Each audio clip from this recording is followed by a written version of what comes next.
말씀 창세기 4장입니다.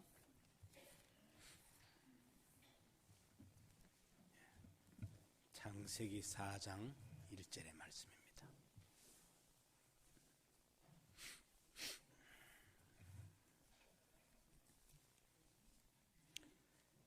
아담이 그 아내 하와와 동침하매 하와가 잉태하여 가인을 낳고 이르되 내가 여호와로 말미암아 득남하였다 하니라. 그가 또 가인의 아우 아벨을 낳았는데 아벨은 양치는 자이었고 가인은 농사하는 자이었더라. 세월이 지난 후에 가인은 땅의 소산으로 제물을 삼아 여호와께 드렸고 아벨은 자기도 양의 첫 새끼와 그 기름으로 드렸더니 여호와께서 아벨과 그 제물은 연납하셨으나 가인과 그 제물은 연납하지 아니하신지라. 가인이 심히 분하여 안색이 변하니 여호와께서 가인에게 이르시되 내가 분하여 함은 어찌미며 안색이 변하면 어찌미뇨. 내가 선을 행하면 어찌 낯을 들지 못하겠느냐. 선을 행치 아니하면 죄가 문에 엎드리느니라. 죄의 소원은 네게 있으나 너는 죄를 다스릴지니라.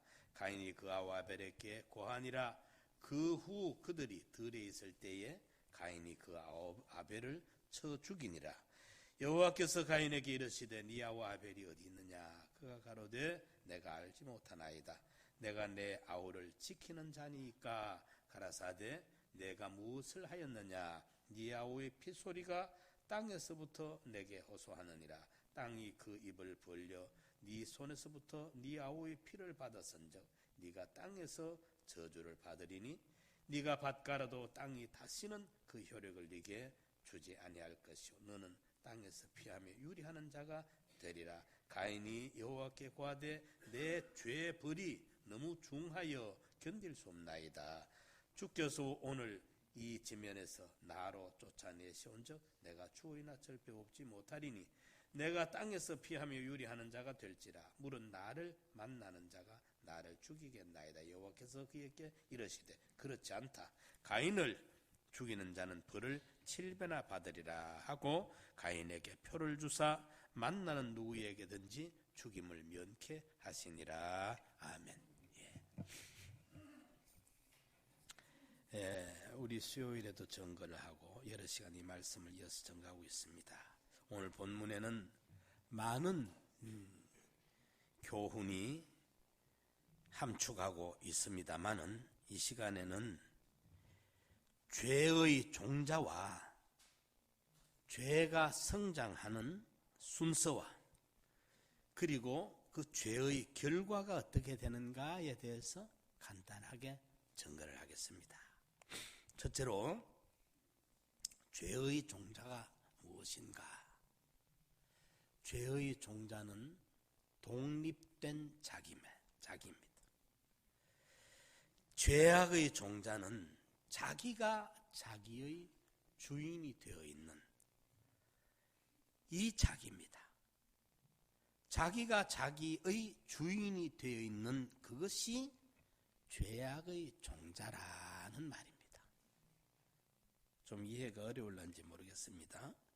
우리 사람은 하나님의 형상으로 지음을 받은 존재로서 영원 무궁토록 하나님에게 속하여서 하나님의 것으로 살도록 되어 있는 모든 피조물 중에서도 이 점이 특수한 것이 사람입니다.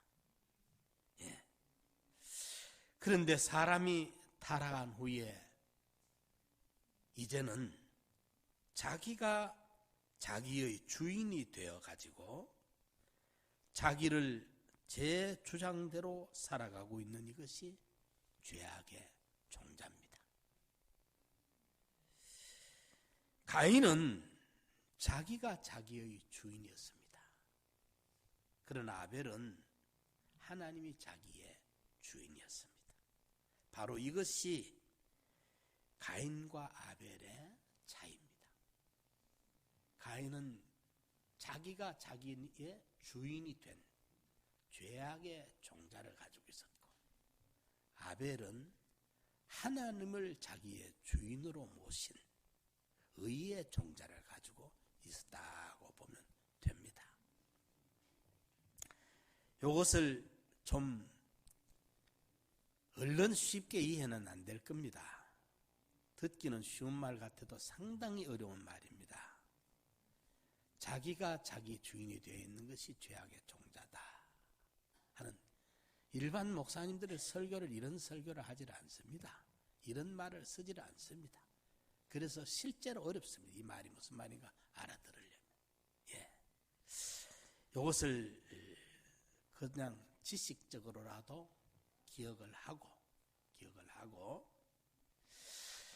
그러면 이 죄악의 성장 순서가 어떻게 성장이 되는가? 그 순서를 보면은 첫째가, 이 죄악의 종자가 성장되는 첫 순서가 하나님을 제 마음대로 섬기는 데서 자랍니다. 아담의 자손이 가인과 아벨, 그리고 아벨이 죽고 난 다음에 셋이 태어난 세 사람만이 아담의 자손이 아닙니다. 오늘 본문에 보면 가인이 쫓겨날 때 사람들이 나를 죽일 깁니다 하니까 아니다, 못 죽인다. 이 표를 하나님 줬어요. 이 상형 문자가 시작된 겁니다. 문자가, 최초 문자가 그때 주어진 겁니다. 이걸 또 어떤 사람들은 하나님은 사랑이라서 그것도 또 가인을 용서한다. 이거 용서가 아닙니다. 그 뒤에 그 자손을 만들어서 하나님의 공의가 처벌을 합니다. 그런데 이 가인의 죄가 어떻게 자라는가? 아담의 자손이 많습니다. 그 이야기를 하려다가 잠깐 했는데, 이런데 가인과 아벨 셋, 아담의 자손 중에서 믿는 사람들을 말합니다. 대한민국 국민이 5천만 명이나 되지만은 예수 믿는 우리 성도들을 하나님은 따로 관리하듯이 말입니다. 그러면 이제 가인도 하나님을 믿는 사람이고 아벨도 하나님을 믿는 사람입니다. 믿었기 때문에 하나님 앞에 가인도 제사 지내고 아벨도 제사를 지내잖아요. 맞습니까? 꼭 이제 부흥 강사들이 또는 헌신예배 강사 와서 물으면 이제 아멘을 할 모양이네. 미제자 몰통을 아예 꽉 잠가가지고. 아멘. 가인도 믿는 사람, 아벨도 믿는 사람입니다. 그런데 하나님을 제 마음대로 섬기는 사람, 하나님을 섬기는데, 하나님을 믿는데 하나님의 요구하심대로 따라서 섬기지 아니하고 곧 하나님의 뜻대로 하나님을 섬기는 것이 아니라 자기 방식대로 하나님을 섬기는 것입니다. 제 주장대로 하나님을 섬기고, 제 욕심대로 하나님을 섬기고, 제 성질대로, 제 마음대로, 제 생각대로 하나님을 섬기는, 여기서 죄악의 싹이 한마디 자라나게 되는 것입니다. 이게 무서운 말입니다. 하나님 섬기는, 거기서 죄악의 마디가 한마디 자란다 이 말입니다. 가인이 자기가 자기 주인이 되어 있는, 독립된 자기, 하나님과 끊어져 있는, 하나님 떨어져 있는 독립된 자기, 여기 죄악의 신데, 이것이 언제 자라냐, 어디서 자라느냐? 하나님 섬기면서 자랍니다.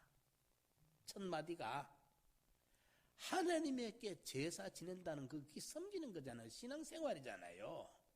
오늘 우리로 말하면 신앙행위라 이 말입니다. 그 행위가, 하나님 믿는다는 그 신앙행위가 믿음으로 자라야 되는데 죄악으로 자라버립니다. 죄악으로. 예수 믿는 사람 많아요. 이런 사람이 많아. 거기 악으로 자라버려요.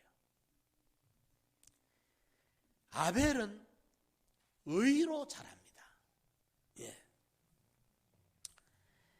여기 보면 가인은 땅의 소산으로 제물을 삼아 하나님 앞에 제사를 지내고, 땅의 소산으로 이랬습니다. 아벨은 양의 첫 새끼와 기름으로 제사를 지냈다. 이렇게 기록이 되어져 있어요. 요 첫 새끼라 요 말은 물론 가인은 농사를 짓고 아벨은 목축업을 합니다. 그런데 자기가 농사 짓는 사람은 농사 짓는 거기에서 첫 열매로 첫 이삭으로 얼마든지 하나님을 기쁘시게 섬길 수 있습니다. 농사 짓는 사람은 하나님 못 섬기는 거 아닙니다. 목축업을 해야 하나님을 섬기는 건 아닙니다. 그런데 오늘 본문을 여러분들이 가만히 들여다보면은 가인의 제사에는 정성이 얹들어 있습니다. 전혀 정성이 없습니다.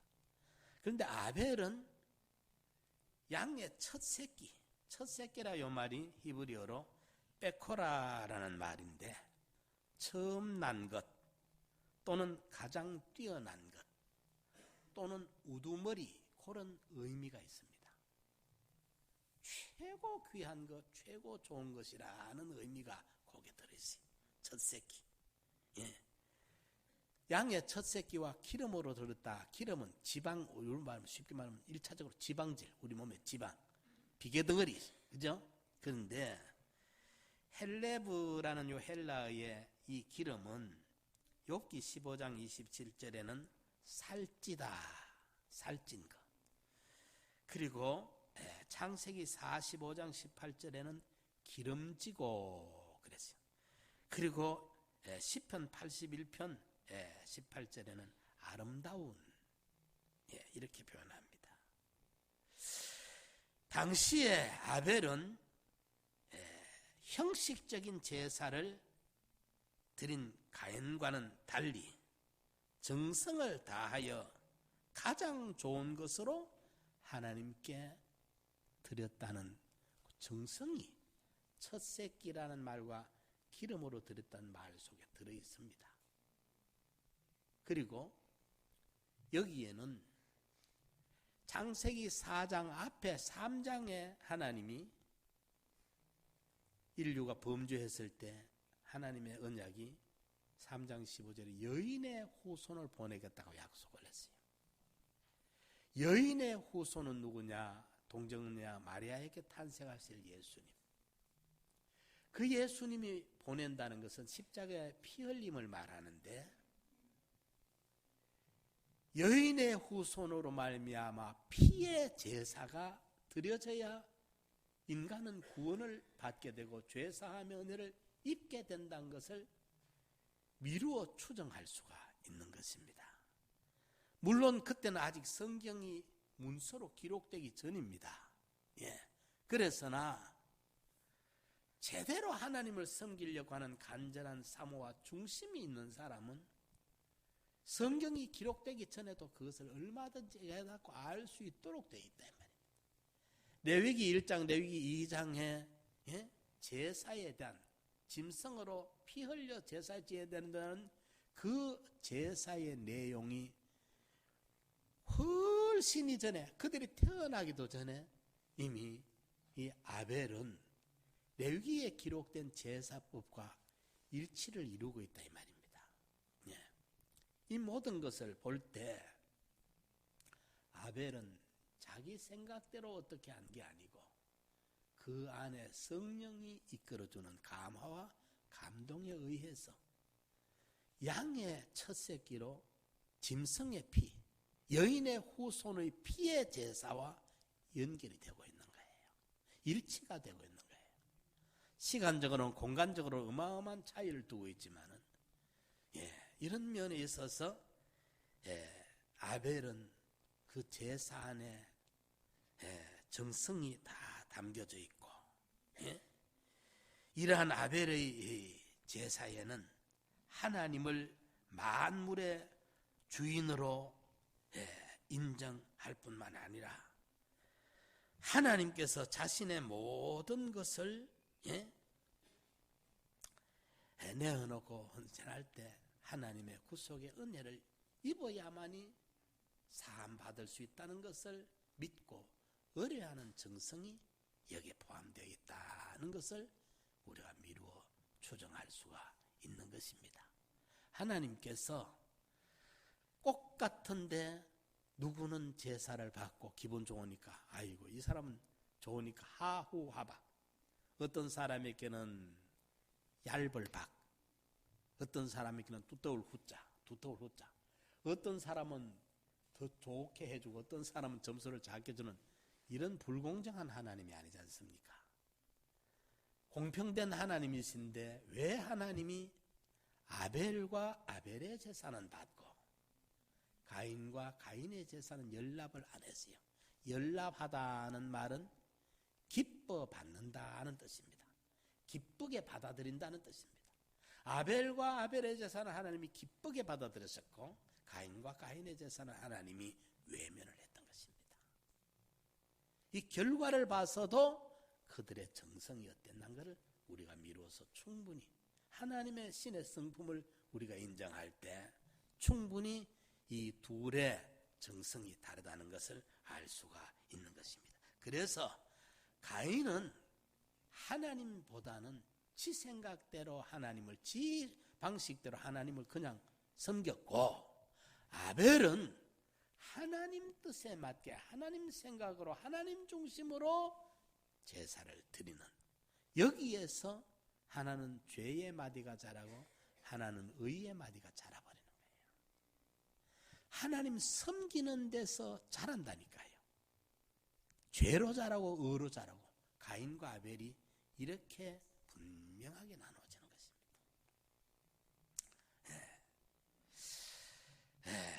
그 다음에 두 번째, 종자는 독립된 자기고 하나님 없는 독립된 자기.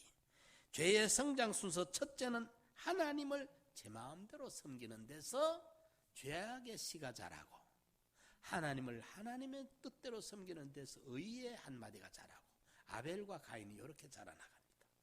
자라는 성장 순서 두 번째로 성도와 행동이 일치하지 아니하고 진실된 성도와 자기와의 행동이 달라질 때 그때 죄악의 한마디 또 자랍니다.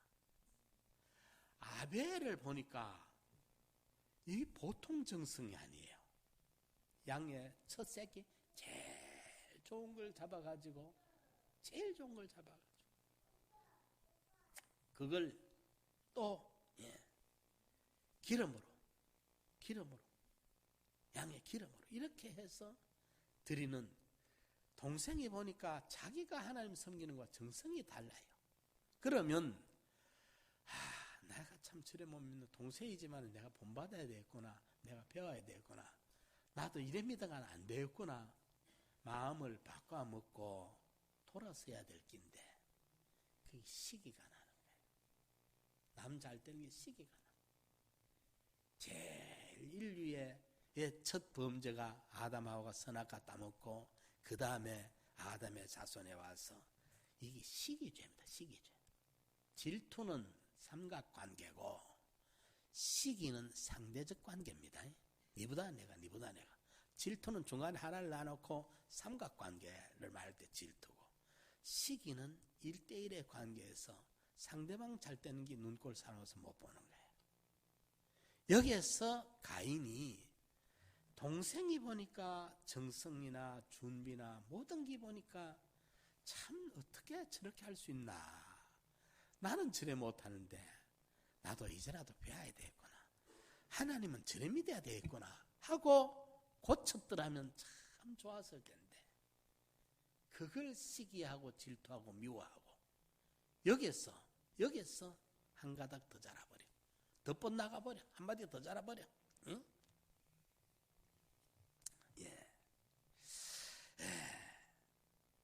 제사드린 그 행동이 달라졌잖아, 그죠? 아벨의 행동과 자기 행동과.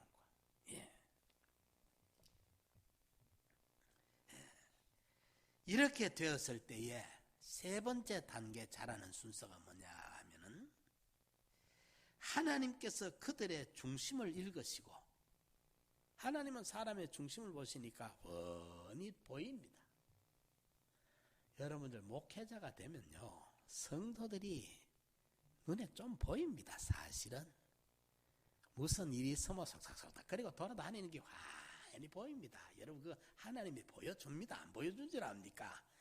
누가 뭐라 사는 거 뻔합니다. 여러분들 그요, 예? 요셉이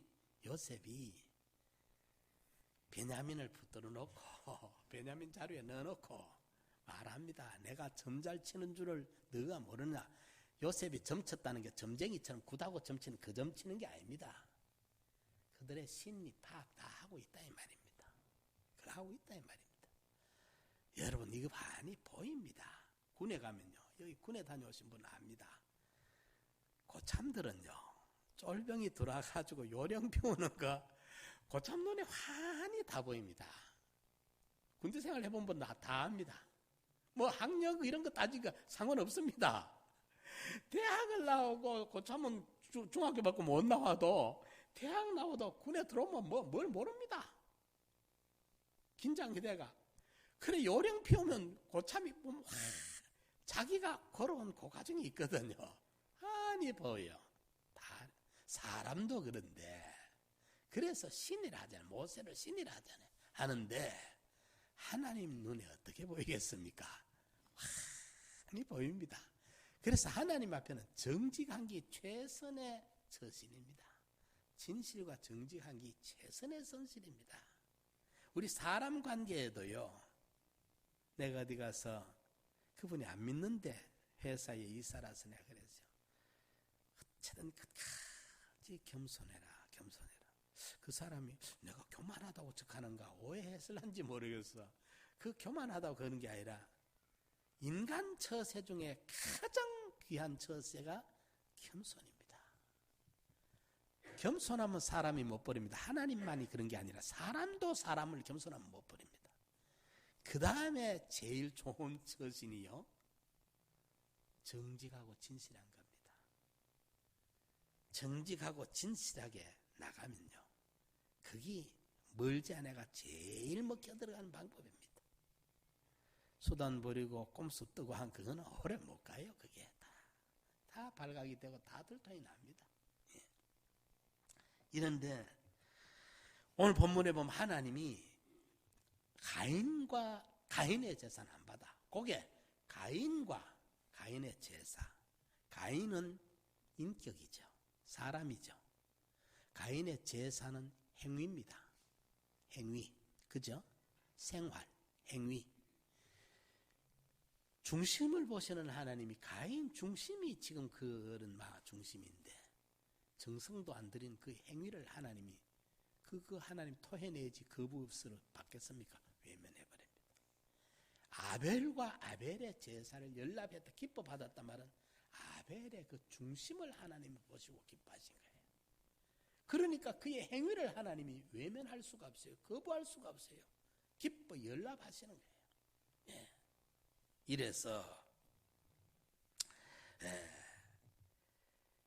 우리가 하나님이 연락하셨다는 것은요, 기뻐 받으셨다는 것은 어떤 증거로 우리에게 나타나느냐.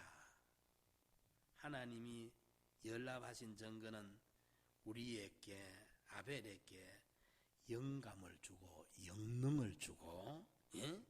성령으로 굳게 서게 됩니다. 하나님이 내 그 예배를, 내 기도를, 내 헌신을, 구제를 하나님이 받았었을 때 그 이제 물질적인 축복이 돌아오기 이전에 내 마음에 든든함이 생기고 오전에 말씀했던 것처럼 마음의 평안이 오고요. 이게 옵니다. 영감이 내 안에 임해요. 영능이 내게 임해요. 든든하고 뭔가 세상을 다 내가 얻은 것처럼 든든하고 담대해지는 이 은혜가 임합니다. 그런데 하나님이 기뻐하지 아니하시는 가인의 중심, 가인의 제사로 행동하면은 하나님이 떠납니다. 하나님이 자기와 멀어집니다. 이상합니다. 마음에 이상하게 평안이 없고 기쁨이 없고 안도가 없고 오히려 불안하고 초조해집니다. 이게 정상입니다. 여러분들도 가만히 보면 이런 경험이 있을 겁니다. 하나님 멀어진 그때 왠지 초조하고 불안하고 뭔가 찝찝하고 안정을 못 찾고 그게 안에 성령이 함께하지 않아서 그렇습니다. 우리가요 성령이 나와 함께 했을 때는요 온 천하가 두렵지 않습니다. 저는 그 많이 경험했습니다. 내 안에 그렇게 놀랄 만한 담대가 있는 것을 내가 깜짝 놀랄 만큼 내가 발견할 때가 있습니다. 내 속에 그런 담대가 나온다는 거. 놀랄 만큼. 어떻게 그런 담대를 주셨는지 몰라요. 상상을 초월할 만한 담대가 있고 모든 것을 다 던져놓고 하나님의 인도에 대한 안도를 가지고 하나님이 역사하실 것을 기다리고 있을 수 있는 이런 배짱과 포부와 담대가 있는 겁니다. 이게 다른 겁니다. 하나님이 내 그 헌신을, 내 예배를, 내 신앙을 받았다 안 받았다가 이 차이로 납니다. 이 차이로 나면 이제 어찌 되느냐? 어찌 됩니까? 연락하지 아니하니까. 오늘 본문에 뭐라 했습니까? 아벨이 어쨌지요? 분해하고 안색이 변해요. 아벨이 가인과 그 제물은 연락하지 아니하신지라 가인이 심히 분하여 5절에 안색이 변했다. 하나님이 자기 제사에 연락하지 아니하니까 막 씩씩거린 거예요. 분한 거예요. 동생 제사는 하나님이 받으시고 내 제사는 안 받으면 어찌해야 됩니까 우리가? 내가 하나님 앞에 잘못했구나. 하나님이 안 받으시는 거 보니까 내가 정성이 잘못 들어갔구나. 큰일 났다. 뭘 잘못해서 찾아보자. 이거 해야 되잖아요. 안 그래요? 그때 회개하고 돌아서야 되고 내가 뭔가 하나님을 잘못 섬기고 있구나 깨닫고 돌아서야 되는데 안색이 변하고 분에 못 견뎌. 어떻습니까? 우리 신앙생활 할 때 이런 모습이 우리 나올 때 조심해야 됩니다. 내가 영의 생각이 아니구나. 성령이 내게 이렇게 함께 해주지 않는 거 보니까 내가 지금 속에 성질이 나고 혈기 나고 오기가 나고 분하고 여기 안색이 변했다. 분하다 이 말은 하라라는 히브리 말인데 뜨겁게 타오르다, 맹렬하다, 진노하다, 미치다 이런 뜻이 있어요. 정상적인 상태에서 벗어난 매우 다양한 심적 상태를 말합니다. 심적 상태가 정상이 아니야 지금. 도를 넘어가지고 있어. 막 맹렬하게 지금 불이 타오르듯이. 이게 지금 죄악의 마디가 자라가고 있는 거예요. 하나님이 연락하면 은혜가 되고 이상하게 손에 아무 가진 것도 없는데 기쁘고 천하를 얻은 것처럼 든든하고 뒷변경이 어마어마하게 생긴 것처럼 든든하고 그때 그 내게 강 같은 평화 그게 강같이 밀려오는 평화가 있습니다. 이상하게 그 경험한 분들 있을 겁니다.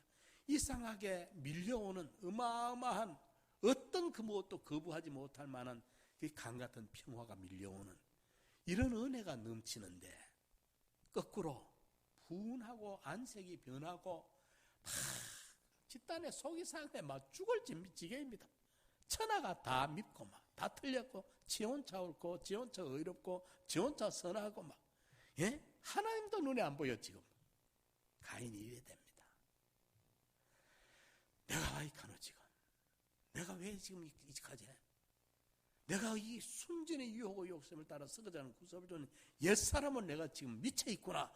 깜짝 놀라고 정신을 차려가지고 스톱하고 돌아서야 되는데 가인은 그렇지 못합니다. 이게 무섭습니다. 이게 좀 철이 있어가지고 자기를 지킬 줄 알아야 되는데 자기에게 대한 브레이크가 파열된 자동차처럼 자기 생각은 막 그냥 브레이크를 밟을 줄 모르고 좌충 우돌해가 밀어 제끼니까 그게 사고 나지. 지마 죽습니까? 남도 죽이고. 사고 나는 거예요. 사고 나.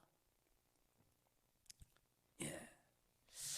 이러니까 여러분들 우리가 신앙생활 해나갈 때 우리에게 마음에 평화가 오고 성령이 함께하는 이 느낌이 와야 돼요. 예? 그게 올 때 마음이 오전에 두 번째 겸허한 자에게 마음에 그 내적인 고요가 찾아오고 평강이 넘치는 거예요. 그게 와야 돼요. 예. 이래서 그래야 되는데 가인처럼 이래 되면 큰일 납니다. 예. 가인처럼 큰일 납니다. 벌로 설치면 안 됩니다. 하나님이 계시는데 어디라고 벌로 쳐줍니까? 예. 이러니까 그때 탁 발걸음을 거두고 내가 지금 시험에 들었구나. 내가 지금 마귀에게 이용을 당하고 있구나. 지가 한 20개, 30개, 스피아타이처럼 몇 개 있으면 괜찮지만은 단 하나뿐인 자기잖아요. 자기를 자기가 안 아끼고 누가 자기를 아껴줄 겁니까? 부디 이 말의 의미를 우리가 깨달아야 돼요. 자기 하나밖에 없어요. 갈팡질팡 아무렇게 해놓고 세월 지나가고 나면요 분위기가 싹 까놓고 하면 아이고 내가 왜 그렇게 미쳤지, 내가 왜 그랬는고 부끄럽고요, 낯들기 어렵고 사람들 앞에요 나서기 어렵고 그렇습니다. 좀 철 좀 들여야 돼요. 알아야 돼요. 제대로 뭔가 사리도 분별할 줄 알고 사리도 분별할 줄 알고 하나님의 뜻도 좀 헤아릴 줄 알고 참작인지 옛사람 작인지를 이거 좀 분간해야 돼요. 여러분들 이거 좀 분간해야 돼요. 이 설교를요 40년 전에 목사님이 77년도 이 설교를 하셨어. 창세기 4장 이 설교를 내 귀에 쟁쟁해요 여러분들. 예. 이걸 77년도 목사님이 하신 설교예요. 예. 다른 데서 이런 설교를 못 들어요. 없어요. 아예 없어요. 예. 자, 그러니까 이제 거기에서 그때 이걸 꼭 여러분들이 주의하십시오. 마음에 기쁨이 있어야 되고 평화가 있어야 되고 상황은 정황은 어렵지만은 이상하게 내 안에서부터 내적인 평강이 찾아오는 그때는 성령이 함께 한다는 증거고 뭔가 돈이 생기고 일이 잘 풀려도 불안하고 초조하고 이상하면 여러분들 우리 이성적 판단과 내면의 영적 역사는 다릅니다. 이걸 알아야 됩니다. 이성은 모릅니다.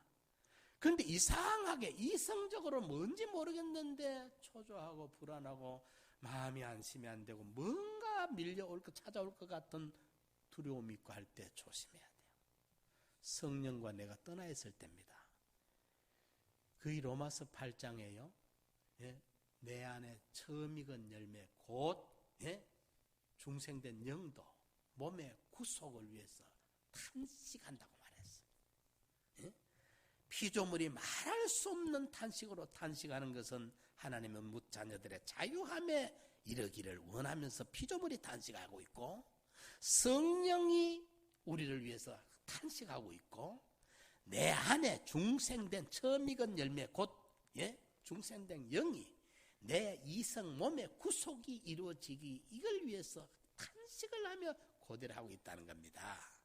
여기에서 이성이 몸이 설치해서 앉는 걸 영이 이쪽에서 건너다 보면서 저러면 안 되는데 저래가 어쩌려고 거기서는 지금 죽을 짓을 하는데 망할 짓을 하는데 하나님의 진노받을 짓을 하는데 죽이 큰일 났다 탄식을 하고 있다 이 말입니다.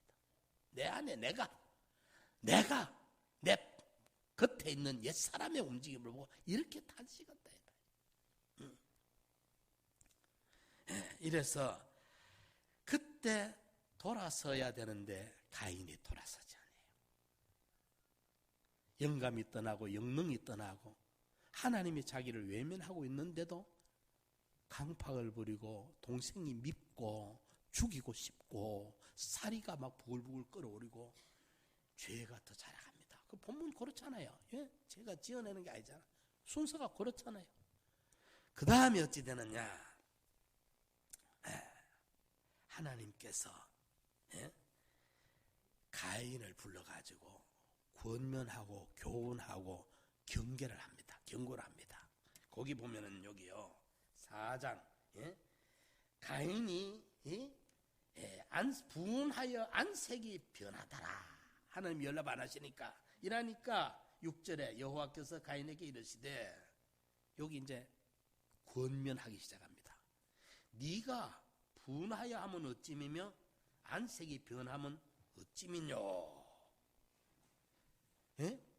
네가 지금 네가 잘못해놓고 뭐 한 사람이 뭐 한다고 성낸다고 네가 지금 분하고 네가 안색이 변할 일이가 그게? 네가 뭐 잘했다고 지금 네가 분해하고 네가 안색이 변하노? 하나님 앞에 무릎 꿇고 회개하고 자복하고 통회도 뭐 할 놈인데 지가 분해야 하고 지금 안색이 변하니까 이 성경 본문이 고래 있잖아요. 하나님 고래 해놨잖아요. 네가 분하여 하면 어찌미며 안색이 변하면 어찌미뇨. 네 양심의 평화가 없고 네 영적인 자유가 없는 거 보면 네가 알아차려야 되지 않느냐. 네 속에 그렇게 기쁨이 없고 불만이 불평이 원망이 미움이 갈등이 막 부글부글 끓는 것 보면 네가 옛사람으로 돌아갔던 거 얼마든지 짐작해야 되지 않느냐. 왜 그걸 모르겠느냐.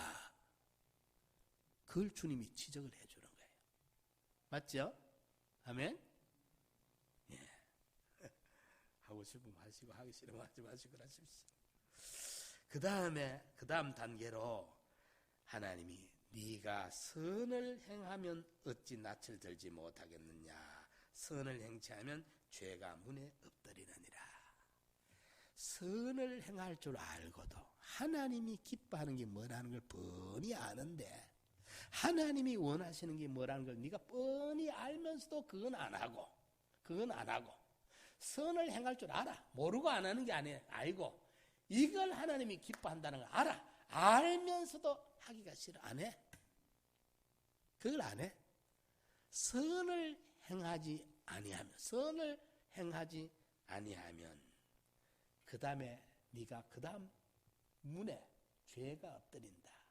문은 그 다음 행동하는 데잖아요. 출입하는 데잖아요. 그 다음 단계는 죄의 공격을 받게 돼 있어.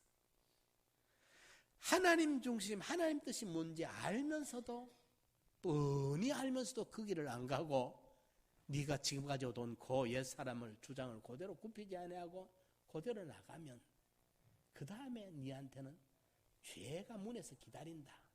너는 죄에 삼키게 되고 죄의 공격을 받게 돼 있다. 이걸 하나님이 지적해 주는 거예요.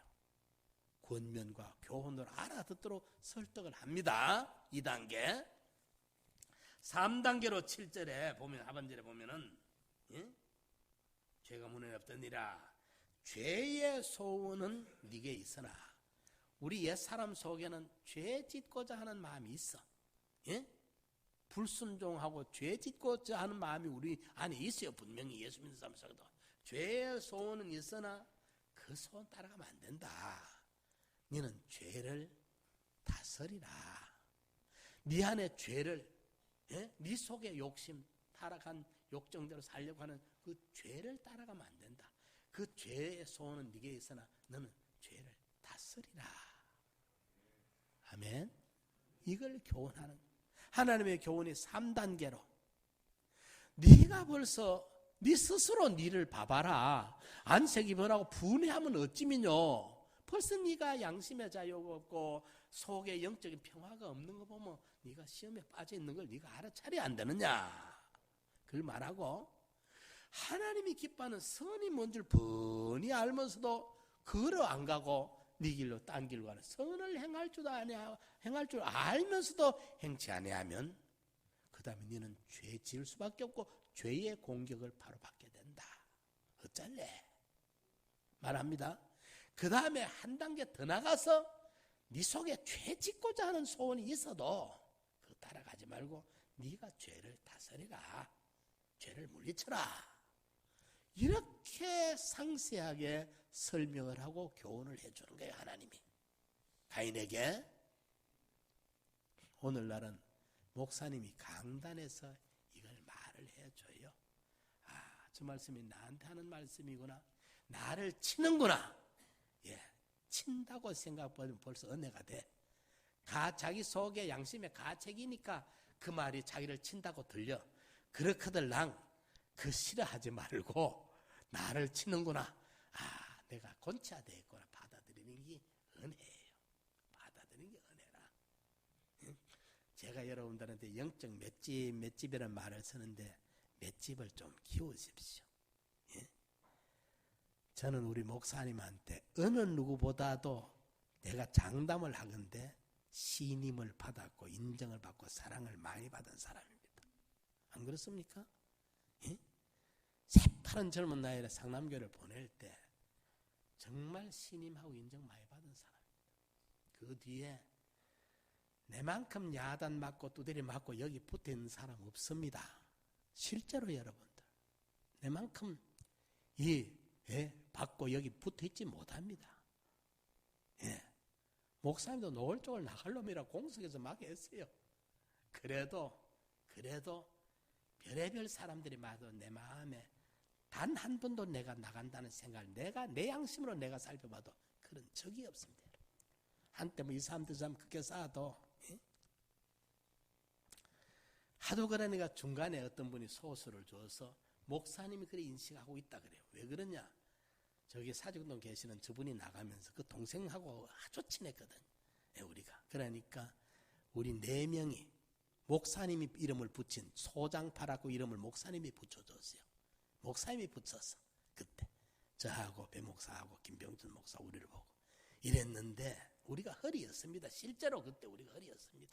이랬는데 우리가 친구가 그분 동생이니까 그래 따라갈 거다라는 소스가 들어가 놓으니까 목사님이 예민하셨고 그래서 그게 이제 좀 염려를 하셨던 거예요. 그러니까 나한테 그게 계속 왔고 그래서 어떤 분이 그 이야기를 해주기 그거는 내가 가서 말씀을 드려야 되겠다. 그때 내가 양산동 기도원을 처음 찾아갔어요. 나는 그 기도원을 처음 가봤어요. 부산에. 가서 목사님을 만나 뵙고 목사님께 말씀을 드렸어요. 목사님, 저는 목사님 만나기 전부터 제 철학이 남에게 내가 배신을 당할전정 나는 배신을 하지 않는다는 게 내 인생 철학입니다. 목사님, 절대로 제가 목사님 떠나는 법은 없습니다. 그 말씀을 돌아가신 그 해 같아요. 드린 적이 있어요. 내 안에 그 하나는 하나님이 주셨어요. 그리고 야단 맞는 거는 내가 세금 내능으로 받아들였지 근본이 흔들린 적이 없어요.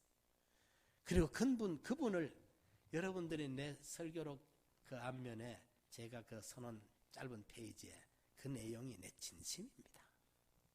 진심입니다. 하나님 만난 거, 예수님 만난 거, 만남의 축복. 그 다음에 인간으로는 내가 인간적으로는 그분을 만난 게 나에게는 최고의 축복입니다. 최고의 축복입니다. 그리고요, 양성원 들어가서 그때는 우리 위에 목사님들이 한 10분 남짓밖에 안 됐습니다. 신용인 목사님 위로. 그랬는데 그때는 다 학생들이었어요. 1기, 2기 전부 우리가 학생들이 같이 공부를 했습니다. 처음 만들어가지고. 그때는 목사님들만 경건에 인도를 했어요. 신학교 공부할 때 늘 첫 시간 목사님들만. 그런데 어느 날 보니까 전도사 중에 한 분을 그 설교를 시키더라고요. 전성수 목사님이었어요. 목사님이 그분은 아들처럼 생각했거든요. 정말 그분을 믿고 사랑했고 평생을 그랬습니다. 그분은. 그런데 그 이튿날 경건의 인도를 제게 시키는 거예요. 정말 놀랐습니다. 내가 설교하면서 그렇게 떨어본 줄 처음입니다. 앞에 뭐 신도분 목사님, 백태영 목사님, 참 부예수 목사님 이런 어른들 앞에 놓고 앞에 계시고 놓고 가지고 계시고 저도 앉아가 설교를 하거든요. 그 앞에서 바로 이 앞에서 앉아. 그럼 내 손을 내가 보니까 다르르 떨고 있어요. 설교하면서. 그런데 그 설교 마친 그 다음부터 천 교역자들 따라 돌아가면서 이제 다 한 번씩 하는데 그때부터 목사님이 설교 심사평을 저한테 맡겼어요. 다른 분 몰라요. 백태영 목사님, 백영진 목사님, 안양 이재순 목사 못자고 네 사람에게 그걸 맡겼어요. 아니 그때 백택 목사님 미국에 계셨고 신동부 목사님, 백영진 목사님, 이재순 목사님 자고 네 사람에게 그 설교 심사를 맡겼어요. 기라성 같은 선배들이 전부 다. 그분들 몰라요. 지금까지 내가 이러면 몰라요. 예. 그만큼 목사님이 제게 대한 교훈을 인정을 하셨어요. 신임을 하셨어요, 여러분. 예. 여러분들이 제가 있을 동안이라도 제대로 좀 바로 진리는 바로 해놔야 됩니다. 나는 내 나름대로 사명과 목숨을 걸고 이거는 사수도 하고 지킵니다. 내가 받은 달란트가 너무나도 그 어른을 통해서 그 스승으로부터 받은 바가 귀하기 때문에 그렇습니다. 내가 서울에서 그래도 우리 교단에서 밖에 나가 다른 교계에 나처럼 이래 활동한 분은 없습니다. 실제로 없습니다. 예. 굵직굵직한 분들 교계 거물들을 만나서 활동을 하면서 예. 어디 가도 내가 기죽지 않는 것은 설교하라면 1분도 지체하지 않고 그분들 앞에서 설교를 합니다. 예. 언제든지. 왜? 내 안에 그것만은 긍지가 있으니까. 긍지가 있으니까. 예. 이거는 확실한 겁니다. 이러니까 이 귀한 것을 우리가 받아가지고 이 진리를 닫아놓으면 모두 깎이고 세월이 지나면 진리의 사람이 언젠가는 되고 맙니다. 이걸 잘 우리가 받아놔야 돼. 자, 이래 본문에 들어가서 3단계 교훈이 있었는데 이걸 가인이 받아들이지 아니하고 나가가지고 이제 가인이 아벨에게 고하니라. 고한 게 뭡니까? 이제는 아벨을 자기화시키려고, 예? 속화시키려고, 타협하자고 믿음을 끌어내리는 거예요. 언제든지 시대마다 그렇습니다. 진리를 지키고 사수하는 신앙인들을 타락한 저들하고 같이 가자고, 그래야 저들의 타락한 모습이 노출이 안 되니까 끌어내려가지고 같이 동화시키려고 하는 운동들이 시대마다 있습니다.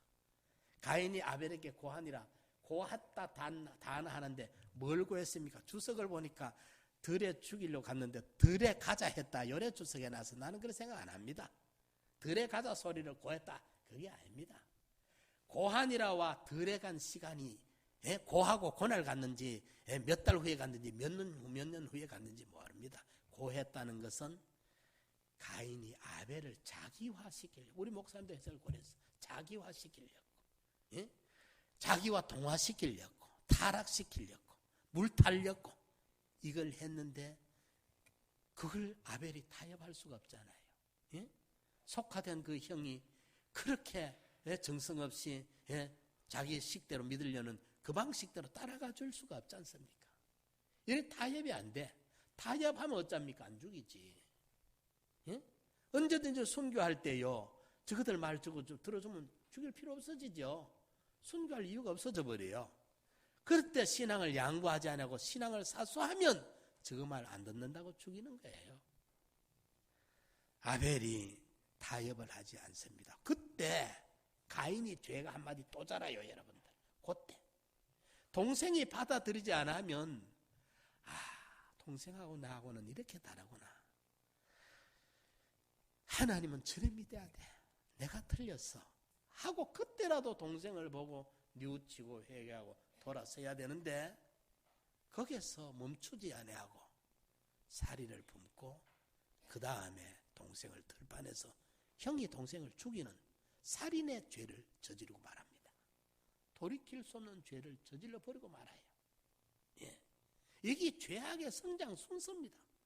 제가 지어내는 말이 아니고 본문에 그대로 있잖아요. 자세히 들여다보면 죄의 마디가 요렇게 자라가는구나. 요렇게 자라가. 돌이킬 수 없는 죄를 졌습니다. 그래 하나님이 찾아오셔서 네 아우가 어디 있느냐? 하나님이 모르고 물었겠습니까? 응? 타락한 창세기 13장에도 네가 어디 있느냐? 물었을 때 뭐가 나무 밑에 숨어가 있습니다. 응? 이런데 네 아우가 어디 있느냐? 내가 아우 지키는 자입니까?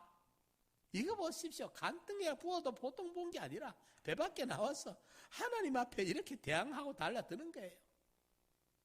이게 악령의 지가 미혹을 받으니까 뭐가 두려운지도 몰라. 내가 동생 지키는 자입니까? 나한테 와까 갑니까? 지가 죽여놨는데 하나님이 땅에 피소리가 내한테 호소하지 않나? 그거 모를 것 같으냐? 응? 네가 이랬으니까 땅이 네가 저주를 할 거다. 그러니까 그렇게 무서운 죄를 지어놓고 땅에 저주를 할 게니까 내가 지은 죄보다 벌이 너무 중합니다. 응? 죄는 요만히 지었는데 벌이 왜 그렇게 심합니까? 이렇게 항변을 합니다. 이렇게 하나님께 이렇게 항변합니다. 그러니까 하나님께서 그래 니를 안 죽이겠다. 키워서 죽이겠다는 겁니다. 키워서. 아말렉이 구원을 방해하는 죄를 지었습니다. 그때 하나님 놔둡니다. 400여 년이 지난 후에 이스라엘이 나라를 이루어가지고 왕국을 세워가지고 그때 사울왕 때 그 아말렉을 멸족을 시키게 하나님이 하십니다. 여러분 하나님의 인자가 무한하지만은 하나님의 공의가 얼마나 무서운가를 좀 알아야 됩니다. 그걸 모르고 벌로 설치는데 그 공의의 검에 비키면 살아남지를 못해요. 내가 그 주랑복 하는 사람들 몇 사람 만나봤습니다. 강팍 불고 폐역 부리다가 정말 비참하게 주랑복을 숨도 못 쉬게 하나님 만들고 숨도 못 쉬게 강팍 부릴 거 못 됩니다, 여러분. 예, 내가 그 어떤 사람들 몇 사람 만나봤어요. 예. 이러니까 여러분 하나님이 얼마나 무서운지 그걸 경험한 사람이 다윗입니다. 극적인 양면을 경험을 다 한 분이 다윗입니다. 그랬기 때문에 그 아들 솔로몬에게 왕위를 계승할 때 내 아들 솔로몬아 네가 네 아비의 하나님의 공의가 얼마나 잔인하고 무서우며 하나님의 자비가 얼마나 무한하고 놀라운지를 경험한 네가 네 아비의 하나님을 네가 알면 참 좋겠다.